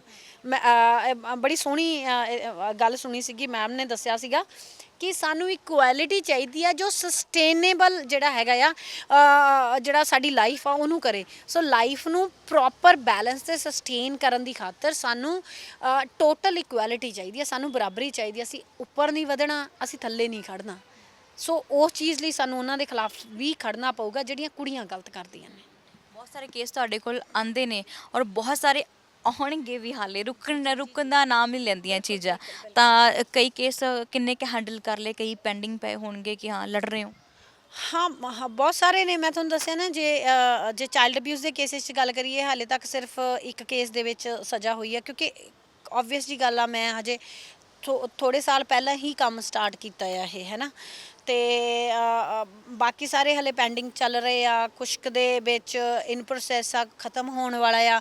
ਫਿਰ ਇਹ ਲੋਕਡਾਊਨ ਨੇ ਆ ਕੇ ਬਹੁਤ ਸਾਡਾ ਕੰਮ ਖਰਾਬ ਕੀਤਾ। ਮੇਰਾ ਆਪਣੀ ਕੇਸ 'ਚ ਜਿਸ ਦੇ ਵਿੱਚ ਮੈਨੂੰ ਅੰਦਰ ਜਾਣਾ ਪੈ ਗਿਆ ਸੀ, ਉਹਦੀ ਵੀ ਕੁਐਸ਼ਿੰਗ ਦੀ ਡੇਟ ਤੁਸੀਂ ਦੇਖੋ ਕਿ 2020 ਜਨਵਰੀ ਦੇ ਵਿੱਚ ਫਾਈਲ ਕੀਤਾ ਸੀ ਕੇਸ, ਹੁਣ 2022 ਤੇ ਚਲਿਆ ਗਿਆ, 10 ਅਕਤੂਬਰ 2022 ਤੇ ਚਲਿਆ ਗਿਆ। ਸੋ ਸਾਡਾ ਕੋਰਟ ਦਾ ਲੋਕਡਾਊਨ ਕਰਕੇ ਪ੍ਰੋਸੈਸ ਬਹੁਤ ਸਲੋ ਹੋਇਆ, ਪਰ ਵਾਹਿਗੁਰੂ ਮਿਹਰ ਕਰੇ, ਇਨਸ਼ਾਅੱਲਾ ਜਿੱਤਾਂਗੇ, ਸਜ਼ਾ ਦਿਵਾਵਾਂਗੇ ਉਹਨਾਂ ਨੂੰ। ਸੋ ਕਾਫੀ ਚੀਜ਼ਾਂ ਨੇ। ਬਾਕੀ ਜੇ ਥਰੂ ਆਊਟ ਡੇ ਗੱਲ ਕਰੀਏ, ਜਿਹੜੀਆਂ ਆਫ ਦੀ ਰਿਕਾਰਡ ਵਾਲੇ ਆ, ਜਿਹੜੇ ਕੋਰਟ ਦੇ ਵਿੱਚ ਨਹੀਂ, ਅਸੀਂ ਆਮ ਲਾਈਫ ਦੇ ਵਿੱਚ ਕੇਸ ਸੋਲਵ ਕਰਦੇ ਹਾਂ ਜਾਂ ਮਿਲਦੇ ਹਾਂ, ਉਹ ਐਵਰੀ ਡੇ ਇੱਕ ਅੱਧਾ ਕੇਸ ਤਾਂ ਇਹੋ ਜਿਹਾ ਹੁੰਦਾ ਹੀ ਆ ਜਿਨ੍ਹਾਂ ਨੂੰ ਈਦਰ ਕਾਉਂਸਲਿੰਗ ਦੀ ਲੋੜ ਹੁੰਦੀ ਆ, ਜਾਂ ਉਹਨਾਂ ਨੂੰ ਦੱਸਣਾ ਪੈਂਦਾ ਵੀ ਤੁਸੀਂ ਇੱਦਾਂ ਕਰ ਲਓ, ਆਪਣੇ ਪ੍ਰੋਫੈਸ਼ਨ ਦੇ ਕੇਸਿਸ ਤੋਂ ਇਲਾਵਾ। ਨਿੱਜੀ ਸਵਾਲ ਹੈ, ਸਿਮਰਨ ਵਿਆਹ ਕਿਉਂ ਨਹੀਂ ਕਰਾ ਰਹੇ ਹੈਗੇ? ਅੰਦਰ ਡਰ ਹੈ ਜਾਂ ਕਿ ਹਾਲੇ ਅੱਗੇ ਵਧਣਾ ਨਹੀਂ ਚਾਹੁੰਦੇ, ਵਿਆਹ ਵਾਲੀ ਲਾਈਨ ਤੋਂ ਦੂਰ ਰਹਿਣਾ ਹੈ? ਨਹੀਂ, ਮੈਨੂੰ ਕੋਈ ਇਹੋ ਜਿਹਾ ਡਰ ਨਹੀਂ ਗਾ, ਨਾ ਮੈਨੂੰ ਇਹ ਵੀ ਨਹੀਂ ਗਾ ਕਿ ਮੈਨੂੰ ਕੋਈ ਵਿਆਹ ਤੋਂ ਡਰ ਲੱਗਦਾ, ਜਾਂ ਮੈਨੂੰ ਪਿਆਰ ਤੋਂ ਨਫ਼ਰਤ ਆ, ਜਾਂ ਮੈਨੂੰ ਇਹ ਲੱਗਦਾ ਕਿ ਮੁੰਡੇ ਨਹੀਂ ਚੰਗੇ ਹੁੰਦੇ, ਇਹੋ ਜਿਹਾ ਕੁਛ ਨਹੀਂ। ਹਰ ਤਰ੍ਹਾਂ ਦੇ ਬਹੁਤ ਚੰਗੇ ਮੁੰਡੇ ਨੇ, ਬਹੁਤ ਚੰਗੀ ਸੋਚ ਵਾਲੇ ਮੁੰਡੇ ਨੇ, ਇਹੋ ਜਿਹਾ ਕੁਛ ਨਹੀਂ ਗਾ। ਜਿਹੜੀਆਂ ਕੁੜੀਆਂ ਦੇ ਮਾਈਂਡ 'ਚ ਇਹੋ ਜਿਹੀ ਗੱਲ ਆ ਕਿ ਮੁੰਡੇ ਚੰਗੇ ਨਹੀਂ, ਬਹੁਤ ਚੰਗੇ ਹੁੰਦੇ ਆ। ਬਹੁਤ ਜ਼ਿਆਦਾਤਰ ਜੇ ਮੈਂ ਆਪਣੇ ਫਰੈਂਡ ਸਰਕਲ 'ਚੋਂ ਵੀ ਦੇਖਾਂ ਤਾਂ ਕੁੜੀਆਂ ਨਾਲੋਂ ਜ਼ਿਆਦਾ ਮੈਨੂੰ ਸਪੋਰਟ ਕਰਨ ਵਾਲੇ, ਚਾਹੇ ਉਹ ਮੇਰੇ ਭਰਾ ਬਣ ਕੇ ਹੋਣ, ਚਾਹੇ ਦੋਸਤ ਬਣ ਕੇ, ਮੁੰਡੇ ਹੀ ਰਹੇ ਨੇ। ਉਹਨਾਂ ਨੇ ਸਪੋਰਟ ਕੀਤਾ ਹੈ ਨਾ ਹੁਣ ਤੱਕ। ਤੇ ਮੈਂ ਆਪਣੀ ਫੈਮਿਲੀ ਚੋਂ ਵੀ ਦੇਖਾਂ ਤਾਂ ਮੇਰੇ ਫਾਦਰ ਮਤਲਬ ਤਾਇਆ ਜੀ, ਮੈਂ ਪਾਪਾ ਹੀ ਕਹਿੰਨੀ ਆ ਉਹਨਾਂ ਨੂੰ ਕਿਉਂਕਿ ਹੀ ਇਜ਼ ਮਾਈ ਫਾਦਰ। ਮੈਂ ਆਪਣੇ ਪਿਤਾ ਜੀ ਤਾਂ ਚੰਗੀ ਤਰ੍ਹਾਂ ਦੇਖੇ ਨਹੀਂ ਹੈ ਨਾ, ਉਹਨਾਂ ਨੇ ਸਪੋਰਟ ਕੀਤਾ। ਸੋ ਵਿਆਹ ਨਾ ਕਰਾਉਣ ਦਾ ਇੱਕੋ ਇੱਕ ਕਾਰਨ ਇਹ ਹੈਗਾ ਕਿ ਮੈਨੂੰ ਮੇਰੀ ਫਰੀडम ਬਹੁਤ ਪਸੰਦ ਆ। ਮੈਂ ਅੱਜ ਇੰਡੀਪੈਂਡੈਂਟ ਆ। ਪਹਿਲੀ ਗੱਲ ਆ ਕਿ ਮੈਂ ਜੋ ਕਮਾਉਂਗੀ ਮੈਂ ਉਹ ਸ਼ੇਅਰ ਨਹੀਂ ਕਰਨਾ ਚਾਹੁੰਦੀ, ਕਿਉਂਕਿ ਮੈਂ ਉਸ ਚੀਜ਼ ਜੋ ਕਮਾਈ ਆ ਉਹਦੇ ਲਈ ਆਲਰੇਡੀ ਡਿਸਾਈਡ ਕੀਤਾ ਹੋਇਆ। ਮੈਂ ਜੋ ਬੱਚੇ ਅਡਾਪਟ ਕੀਤੇ ਹੋਏ ਆ ਮੈਂ ਉਹਨਾਂ ਨੂੰ ਜ਼ਿੰਦਗੀ ਦੇਣਾ ਚਾਹੁੰਦੀ ਹਾਂ। ਦੂਜੀ ਗੱਲ ਆ, ਜੇ ਮੈਂ ਵਿਆਹ ਕਰਾਉਂਗੀ ਓਬਵੀਅਸ ਜੀ ਗੱਲ ਆ ਮੈਨੂੰ ਉਹ ਪਰਿਵਾਰ ਦੀਆਂ ਜ਼ਿੰਮੇਵਾਰੀਆਂ ਨਿਭਾਉਣੀਆਂ ਪੈਣਗੀਆਂ, ਔਰ ਮੈਂ ਉਸ ਕੈਪੇਬਲ ਨਹੀਂ ਹੈਗੀ ਕਿ ਮੈਂ ਆਪਣੇ ਜਿਹੜੇ ਜ਼ਰੂਰੀ ਕੰਮ ਆ ਉਹਨਾਂ ਨੂੰ ਛੱਡ ਕੇ ਮੈਂ ਆ ਰਿਸ਼ਤੇਦਾਰੀਆਂ, ਵਿਆਹ ਸ਼ਾਦੀ, ਭੋਗ ਤੇ ਚਲੇ ਜਾਵਾਂ, ਇਹਨਾਂ ਚੀਜ਼ਾਂ 'ਚ ਪੈ ਜਾ। ਮੈਂ ਨਹੀਂ, ਮੈਂ ਕਿਸੇ ਫਰੈਂਡ ਸਰਕਲ 'ਚ ਵੀ ਬਹੁਤ ਰੇਅਰ ਸਾਲ 'ਚ ਇੱਕ ਅੱਧਾ ਵਿਆਹ ਅਟੈਂਡ ਕਰਦੀ ਹਾਂ, ਬਹੁਤ ਮਜਬੂਰੀ ਨੂੰ ਵਿਆਹ ਅਟੈਂਡ ਕਰਦੀ ਹਾਂ, ਜਾਂ ਫਿਰ ਜਿੱਥੇ ਬਹੁਤ ਦਿਲ ਹੋਵੇ ਵੀ ਸਾਰੇ ਇਕੱਠੇ ਹੋ ਰਹੇ ਆ। ਮੈਂ ਮਤਲਬ ਇਹਨਾਂ ਚੀਜ਼ਾਂ ਤੋਂ ਬਹੁਤ ਇਹ ਚੀਜ਼ਾਂ ਤੋਂ ਭੱਜਦੀ ਹਾਂ। ਇਹਦਾ ਕਾਰਨ ਇਹ ਆ ਕਿ ਮੈਨੂੰ ਲੱਗਦਾ ਹੁੰਦਾ ਕਿ ਐਗਜ਼ਾਮਪਲ ਸ਼ੇਅਰ ਕਰੂੰਗੀ। ਪਿਛਲੇ ਸਾਲ ਦੀ ਗੱਲ ਆ, ਅਪ੍ਰੈਲ ਮਾਰਚ ਦੀ, ਵਿਸਾਖੀ ਦੇ ਨੇੜੇ ਤੇੜੇ ਦੀ। ਸਾਡੇ ਇੱਕ ਮਤਲਬ ਟੀਮ ਮੈਂਬਰ ਸੀ, ਉਹਦੀ ਭੈਣ ਦਾ ਵਿਆਹ ਸੀਗਾ। ਉਹਨੇ ਮੈਨੂੰ ਕਿਹਾ ਕਿ ਵਿਆਹ 'ਤੇ ਆਉਣਾ। ਉਸੇ ਦਿਨ ਮੇਰੇ ਕੋਲ ਇੱਕ ਕੇਸ ਆ ਗਿਆ। ਮੈਂ ਕੁੜੀ ਨੂੰ ਰੈਸਕਿਊ ਕਰਾ ਕੇ ਲਿਆਉਣਾ ਸੀਗਾ। ਉਹਦਾ ਹਸਬੈਂਡ ਉਹਨੂੰ ਬਹੁਤ ਜ਼ਿਆਦਾ ਪਰੇਸ਼ਾਨ ਕਰ ਰਿਹਾ ਸੀਗਾ ਅੰਮ੍ਰਿਤਸਰ ਤੋਂ। ਸੋ ਉਸ ਸਮੇਂ ਮੈਂ ਵਿਆਹ ਦੀ ਜਗ੍ਹਾ 'ਤੇ ਉਹ ਪ੍ਰੈਫਰੈਂਸ ਰੱਖੀ, ਕਿਉਂਕਿ ਉਹ ਮੇਰੀ ਪ੍ਰਾਇੋਰਟੀ ਸੀ। ਉਹ ਕੁੜੀ ਦੀ ਲਾਈਫ ਡੇਂਜਰ ਦੇ ਵਿੱਚ ਸੀਗੀ। ਸੋ ਮੇਰੀਆਂ ਇਹੋ ਜਿਹੀਆਂ ਜ਼ਿੰਮੇਵਾਰੀਆਂ ਕਰਕੇ। ਦੂਜੀ ਗੱਲ ਆ ਕਿ ਮੈਨੂੰ ਜੇ ਰਾਤ ਨੂੰ ਵੀ ਕਾਲ ਆ ਜਾਂਦੀ ਆ ਤਾਂ ਮੈਂ ਰਾਤ ਨੂੰ ਵੀ ਚਲੀ ਜਾਂਦੀ ਹਾਂ, ਹੈ ਨਾ। ਅਤੇ ਮੈਨੂੰ ਹੈ ਕਿ ਹੋ ਸਕਦਾ ਨਾ ਹੀ ਜਾਣਾ ਪਵੇ, ਪਰ ਮੈਨੂੰ ਪਤਾ ਆ ਕਿ ਜੇ ਮੈਂ ਜਾਊਂਗੀ ਹਲੇ ਉਹ ਸੱਸ ਸਹੁਰਾ ਕੋਈ ਵੀ ਮਾਈਂਡ ਤਾਂ ਕਰਨਗੇ ਨਾ ਵੀ ਕਿੱਧਰ ਨੂੰ ਮੂੰਹ ਚੱਕਿਆ, ਪਰਮਿਸ਼ਨ ਯੇ ਵੋ। ਸੋ ਮੈਂ ਉਸ ਚੀਜ਼ ਦੇ ਲਈ ਵੀ ਪ੍ਰਿਪੇਅਰ ਨਹੀਂ ਹੈਗੀ, ਮੈਂ ਕਰਨਾ ਹੀ ਨਹੀਂ ਚਾਹੁੰਦੀ। ਉਹ ਮੈਨੂੰ ਆਜ਼ਾਦੀ ਪਸੰਦ ਆ ਮੇਰੀ, ਵੀ ਮੈਂ ਜੇ ਮੇਰੀ ਕਿਸੇ ਨੂੰ ਲੋੜ ਆ ਤਾਂ ਮੈਂ ਉਸ ਚੀਜ਼ ਲਈ ਤਿਆਰ ਹਾਂ। ਦੂਜੀ ਸਭ ਤੋਂ ਵੱਡੀ ਗੱਲ ਹੈਗੀ ਆ ਜਿਹੜੇ ਬੱਚੇ ਨੇ, ਮੈਂ ਵਿਆਹ ਕਰਾਉਂਗੀ ਫਿਰ ਆਪਦੇ ਬੱਚਿਆਂ ਦੀ ਡਿਮਾਂਡ ਉੱਠੂਗੀ ਪੇਰੈਂਟਸ ਵੱਲੋਂ, ਮੇਰੀਆਂ ਨਹੀਂ ਸੀ, ਬਾਕੀਆਂ ਦੀ ਤਾਂ ਰੀਝਾਂ ਹੋਣਗੀਆਂ। ਮੈਂ ਦੂਜਿਆਂ ਦੇ ਜਜ਼ਬਾਤਾਂ ਨਾਲ ਕਿਉਂ ਖੇਡਾਂ। ਜੇ ਮੈਂ ਕਿਸੇ ਨਾਲ ਵਿਆਹ ਕੇ ਜਾਊਂਗੀ ਉਹਦਾ ਤਾਂ ਫਾਦਰ ਬਣਨ ਦਾ ਦਿਲ ਕਰੇਗਾ ਨਾ। ਜੇ ਵਿਆਹ ਕਰਾ ਕੇ ਜਾਊਂਗੀ ਮੇਰੀ ਸੱਸ ਆ, ਉਹਦਾ ਤਾਂ ਦਾਦੀ ਬਣਨ ਦਾ ਜੀ ਕਰੂਗਾ। ਸੋ ਮੈਂ ਉਹਨਾਂ ਦੇ ਜਜ਼ਬਾਤਾਂ ਨਾਲ ਕਿਉਂ ਖੇਡਾਂ? ਕਿਉਂਕਿ ਮੈਂ ਜੇ ਆਪਣੇ ਬੱਚੇ ਪਾਲਣ ਲੱਗ ਗਈ ਤਾਂ ਮੈਂ ਉਹਨਾਂ ਨੂੰ ਨਹੀਂ ਪਾਲ ਸਕੂੰਗੀ ਜਿਨ੍ਹਾਂ ਦੀ ਮੈਂ ਜ਼ਿੰਮੇਵਾਰੀ ਚੱਕੀ ਆ। ਸੋ ਮੇਰੇ ਲਈ ਉਹ ਜ਼ਿਆਦਾ ਜ਼ਰੂਰੀ ਨੇ। ਸੋ ਇਹੀ ਕਾਰਨ ਆ ਕਿ ਮੈਂ ਨਹੀਂ ਕਰਾਉਣਾ ਚਾਹੁੰਦੀ, ਕਦੇ ਵੀ ਨਹੀਂ ਕਰਾਉਣਾ ਚਾਹੁੰਦੀ। ਸੋ ਮੈਂ ਚਾਹਾਂਗੀ ਕਿ ਲਾਸਟ ਅਸੀਂ ਇੰਟਰਵਿਊ ਖਤਮ ਕਰਾਂਗੇ। ਜਿਸ ਦਲੇਰੀ ਨਾਲ ਸਿਮਰਨ ਹਮੇਸ਼ਾ ਬੋਲਦੇ ਨੇ, ਬਸ ਉਸ ਦਲੇਰੀ ਨਾਲ ਵਾਈਂਡ ਅਪ ਕਰਦੇ ਨੇ ਇੰਟਰਵਿਊ। ਹਾਂਜੀ, ਬਿਲਕੁਲ। ਮੈਂ ਇਹੀ ਮੈਸੇਜ ਦੇਣਾ ਚਾਹੁੰਦੀ ਹਾਂ ਕਿ ਜ਼ਿੰਦਗੀ ਦੇ ਵਿੱਚ ਜੇ ਤਕਲੀਫ ਆਉਂਦੀ ਆ ਤਾਂ ਉਹਨੂੰ ਵੈਲਕਮ ਕਰੀਦਾ, ਉਹਨੂੰ ਖੁਸ਼ੀ ਚੱਲੀਦਾ ਹੁੰਦਾ, ਕਿਉਂਕਿ ਤਕਲੀਫਾਂ ਤੇ ਸਟਰਗਲ ਹੀ ਆ ਜਿਹੜੀ ਤੁਹਾਨੂੰ ਮਜ਼ਬੂਤ ਕਰਦੀ ਆ। ਯਕੀਨ ਮੰਨਿਓ, ਜਿੰਨੀ ਤੁਹਾਡੇ ਕਹਿੰਦੇ ਆ ਪਿੱਠ 'ਤੇ ਵੱਜੇ ਹੋਏ ਤੀਰ ਹੋਣਗੇ ਉਹ ਓਨਾ ਹੀ ਤੁਹਾਨੂੰ ਘੈਂਟ ਬਣਾਉਂਦੇ ਨੇ, ਓਨਾ ਹੀ ਤੁਹਾਨੂੰ ਬੋਲਡ ਬਣਾਉਂਦੇ ਨੇ, ਉਹ ਓਨਾ ਹੀ ਤੁਹਾਨੂੰ ਮਜ਼ਬੂਤ ਕਰਦੇ ਨੇ। ਇਹ ਜਿਹੜੀ ਬੁਰਾਈ ਆ ਜੋ ਗਲਤ ਚੀਜ਼ਾਂ ਨੇ ਉਹਨਾਂ ਦੇ ਖਿਲਾਫ ਲੜਨ ਦੀ। ਦੂਜੀ ਗੱਲ, ਆਪਣੇ ਲਈ ਹਰ ਕੋਈ ਜੀ ਲੈਂਦਾ ਹੁੰਦਾ, ਚਾਹੇ ਕਿਸੇ ਇੱਕ ਲਈ ਜੀਓ। ਆਪਣੀ ਜ਼ਿੰਦਗੀ ਦੇ ਵਿੱਚੋਂ ਇੰਨਾ ਕੁ ਟਾਈਮ ਜ਼ਰੂਰ ਕੱਢੋ ਕਿ ਜਿਨ੍ਹਾਂ ਦਾ ਕੋਈ ਨਹੀਂ ਗਾ ਤੁਸੀਂ ਉਹਨਾਂ ਦੀ ਬਾਂਹ ਫੜ ਸਕੋ। ਜ਼ਰੂਰੀ ਨਹੀਂ ਗਾ, ਮੈਂ ਨਹੀਂ ਕਹਿੰਦੀ ਕਿ ਤੁਸੀਂ ਆਪਣਾ ਪਰਿਵਾਰ ਛੱਡ ਕੇ ਮੇਰੇ ਵਾਂਗੂ ਤੁਰੇ ਫਿਰੋ, ਕੋਈ ਜ਼ਰੂਰੀ ਨਹੀਂ। ਪਰ ਆਪਣੀ ਜ਼ਿੰਦਗੀ ਦੇ ਵਿੱਚੋਂ ਕੁਛ ਟਾਈਮ ਘੱਟੋ ਘੱਟ, ਜਿਹੜੇ ਮੈਂ ਇਹਨਾਂ ਕੁ ਬੇਨਤੀ ਕਰੂੰਗੀ ਕਿ ਜਿਹੜੇ ਸਾਡੇ ਉਹ ਬੱਚੇ ਅਬੰਡਨ ਚਿਲਡਰਨ ਨੇ ਜਿਨ੍ਹਾਂ ਦਾ ਕੋਈ ਵੀ ਨਹੀਂ ਗਾ, ਜੇ ਤੁਹਾਡੇ ਕੋਲ ਪੈਸੇ ਨਹੀਂ ਹੈਗੇ ਉਹਨਾਂ ਨੂੰ ਪਿਆਰ ਦੇ ਦਿਓ। ਇੱਕ ਮਹੀਨੇ 'ਚ ਇੱਕ ਦਿਨ ਜਾਇਓ, ਹੋਰ ਨਹੀਂ ਆਪਣਾ ਜਨਮ ਦਿਨ ਮਨਾਉਣ ਲੱਗੇ ਜਾਇਓ। ਖਾਣ ਲਈ ਨਹੀਂ ਲਿਜਾ ਸਕਦੇ, ਉਹਨਾਂ ਨਾਲ ਟਾਈਮ ਸਪੈਂਡ ਕਰੋ। ਸੱਚੀ ਉਹ ਬੱਚੇ ਪਿਆਰ ਚਾਹੁੰਦੇ ਨੇ। ਸੋ ਕਿਸੇ ਲਈ ਵੀ ਥੋੜ੍ਹਾ ਜਿਹਾ ਹੀ ਤੁਸੀਂ ਆਪਣੇ ਆਲੇ ਦੁਆਲੇ ਦੇਖੋ, ਗਵਾਂਢ ਦੇ ਵਿੱਚ ਦੇਖੋ, ਕਿਸੇ ਨੂੰ ਵੀ ਤੁਹਾਡੀ ਲੋੜ ਆ ਨਾ, ਕਦੇ ਵੀ, ਚਾਹੇ ਉਹ ਇਨਸਾਨ ਮਾੜਾ ਹੀ ਹੋਵੇ, ਚਾਹੇ ਉਸ ਇਨਸਾਨ ਨੇ ਤੁਹਾਡੇ ਨਾਲ ਮਾੜੀ ਕੀਤੀ ਹੋਵੇ, ਪਰ ਉਹਦੇ ਨਾਲ ਖੜੋ। ਕਿਉਂਕਿ ਜਦੋਂ ਤੁਸੀਂ ਕਿਸੇ ਦੇ ਨਾਲ ਖੜਦੇ ਹੋ, ਚਾਹੇ ਤੁਸੀਂ ਪਾਠ ਪੂਜਾ ਨਾ ਵੀ ਕਰਦੇ ਹੋ, ਤੁਹਾਨੂੰ ਉਹ ਸਕੂਨ ਮਿਲਦਾ ਕਿ ਜਿਵੇਂ ਰੱਬ ਮਿਲ ਗਿਆ ਹੁੰਦਾ। ਯਕੀਨ ਮੰਨਿਓ। ਦੂਜੀ ਗੱਲ ਆ, ਕੁੜੀਆਂ ਨੂੰ, ਧੀਆਂ ਨੂੰ, ਭੈਣਾਂ ਨੂੰ ਇਹ ਮੈਸੇਜ ਆ, ਵੂਮਨ ਡੇ ਆ, ਕਿਉਂਕਿ ਕਿ ਕਦੇ ਵੀ ਕਿਸੇ ਅੱਗੇ ਝੁਕਣਾ ਨਹੀਂ ਗਾ। ਜੋ ਗਲਤ ਆ ਚਾਹੇ ਦੁਨੀਆ ਤੁਹਾਡੇ ਵਿਰੁੱਧ ਹੋ ਜਾਏ, ਗਲਤ ਦੇ ਖਿਲਾਫ ਡਟੇ ਰਹੋ। ਜੇ ਗਲਤ ਦੇ ਵਿਰੁੱਧ ਡਟੋਗੇ ਨਹੀਂ ਨਾ, ਫਿਰ ਉਹ ਚੀਜ਼ਾਂ ਤੁਹਾਨੂੰ ਮਾਰ ਕੇ ਚਲੀਆਂ ਜਾਣਗੀਆਂ। ਦੂਜੀ ਗੱਲ, ਜਿੱਥੇ ਤੁਹਾਡੀ ਗਲਤੀ ਆ ਉੱਤੇ ਹੱਥ ਜੋੜ ਕੇ ਮਾਫੀ ਮੰਗਣ ਨਾਲ ਵੀ ਅਸੀਂ ਨੀਵੇਂ ਨਹੀਂ ਹੁੰਦੇ, ਅਸੀਂ ਛੋਟੇ ਨਹੀਂ ਹੁੰਦੇ। ਸੋ ਗਲਤੀ ਰਿਅਲਾਈਜ਼ ਕਰਨੀ ਵੀ ਜ਼ਰੂਰੀ ਆ, ਚੀਜ਼ਾਂ ਨੂੰ ਸਮਝਣਾ ਜ਼ਰੂਰੀ ਆ। ਕਦੇ ਵੀ ਜ਼ਿੰਦਗੀ ਇੱਕੋ ਜਿਹੀ ਨਹੀਂ ਰਹਿੰਦੀ ਹੈਗੀ। ਜ਼ਿੰਦਗੀ ਨੂੰ ਮਤਲਬ ਆਪਾਂ ਕਹਿ ਲਈਏ ਕਿ ਇੱਕ ਸਟ੍ਰੇਟ ਵੇ ਲਾਈਨ ਦੇ ਵਿੱਚ ਚੱਲਦੀ ਰਹੂਗੀ, ਕਦੇ ਨਹੀਂ ਹੁੰਦੀ। ਰੋਡ ਆ, ਉੱਬੜ ਖਾਬੜ ਹਰ ਤਰ੍ਹਾਂ ਦੀਆਂ ਆਉਂਦੀਆਂ ਨੇ ਜ਼ਿੰਦਗੀ 'ਚ ਮੁਸ਼ਕਲਾਂ। ਸੋ ਰਾਹ ਬਣਾਉਣੇ ਆ ਸਾਡੇ ਹੱਥ ਦੇ ਵਿੱਚ ਆ। ਸੋ ਚੂਜ਼ ਕਰਨਾ ਸਾਡੇ ਹੱਥ ਦੇ ਵਿੱਚ ਆ। ਸਾਨੂੰ ਗੁਰਬਾਣੀ ਨੇ, ਸਾਨੂੰ ਮਾਪਿਆਂ ਨੇ, ਇਹਨਾਂ ਨੇ ਸਿਰਫ ਇੱਕ ਸਿੱਖਿਆ ਦੇਣੀ ਆ, ਪਰ ਅਸੀਂ ਸਿੱਖਿਆ ਨੂੰ ਲੈ ਕੇ ਕਿਹੜੇ ਪਾਸੇ ਜਾਣਾ, ਅਸੀਂ ਕਿਰਦਾਰ ਨੂੰ ਲੈ ਕੇ ਕਿਹੜੇ ਪਾਸੇ ਜਾਣਾ, ਸਾਡੇ ਅਸੂਲ ਕੀ ਹੋਣਗੇ, ਇਹ ਸਾਡੇ ਤੇ ਆ। ਸਾਡੇ ਚੁਣ ਜੋ ਅਸੀਂ ਚੁਣਦੇ ਆ ਨਾ, ਉਹਦੇ ਤੇ ਨਿਰਭਰ ਕਰਦਾ। ਸੋ ਉਮੀਦ ਆ ਤੁਸੀਂ ਆਪਣੀ ਰੂਹ ਦੀ ਆਵਾਜ਼ ਸੁਣੋਗੇ, ਕਿਉਂਕਿ ਤੁਹਾਡੀ ਰੂਹ ਪਰ ਉਹੀ ਆਵਾਜ਼ ਜਿਹੜੀ ਹੱਕ ਸੱਚ ਲਈ ਖੜਦੀ ਹੋਵੇ। ਧੰਨਵਾਦ। ਬਹੁਤ ਬਹੁਤ ਧੰਨਵਾਦ ਜੀ। Thank you.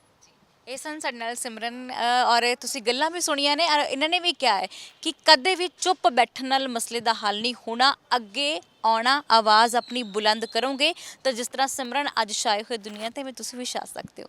ਸਹਿਯੋਗੀ ਸਾਥੀ ਸ਼ਮਸ਼ੇਰ ਸਿੰਘ ਦੇ ਨਾਲ ਮਨਦੀਪ ਕੌਰ ਸੰਧੂ, ਪ੍ਰੋ ਪੰਜਾਬ ਟੀਵੀ ਲਈ।